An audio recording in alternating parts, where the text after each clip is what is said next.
Hello again. This is Deja the Diva, and I'm coming back to you with what's for Sunday dinner. This is game day food. This is chili. Can you smell what the Diva is cooking? All right, now I had my little bit of fun. Let me tell you, this is a vegan chili. Now my boys don't know, so don't tell them. They can't tell the difference, but if I tell them it's vegan chili, they'll be like, ooh, no, oh, no, I want meat. They can't tell the difference. And let me tell you what I have in here. I want to turn this down to a light simmer. Onions, garlic, green pepper, stewed tomatoes, tomato sauce, and Boca veggie crumbles. Now, let me show you guys a little bit of what I have here.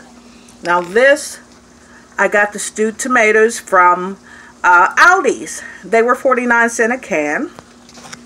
This chunky tomato, garlic, and onion sauce I got from Walmart for $1.89.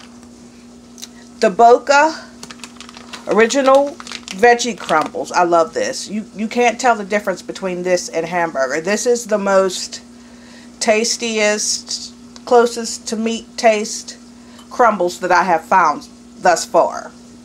And those were $3.88 for a bag. And you get 12 ounces.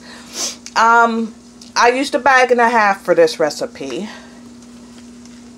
And then you have the chili seasoning mix I got from Aldi's for 49 cents, and I used 2 packages of that. The onions I bought from Save-A-Lot, and they were $1.89 a bag. The breadsticks, the garlic breadsticks that I currently have in the oven that are just about done, were $1.79, and you get 6 sticks. Really good, really good, really good. So, yep. That is what is for Sunday dinner today, and it's game day, so that's perfect. Please like and subscribe. Click that bell if you please. And I appreciate the support. Walk blessed, talk blessed, act blessed, and be a blessing to the Lord by blessing somebody else. I love you to life, and don't forget to like and subscribe. And to those I've been subscribing to and liking for years, please do me a solid and do the same for me. I love you guys to life. Have a nice, safe weekend.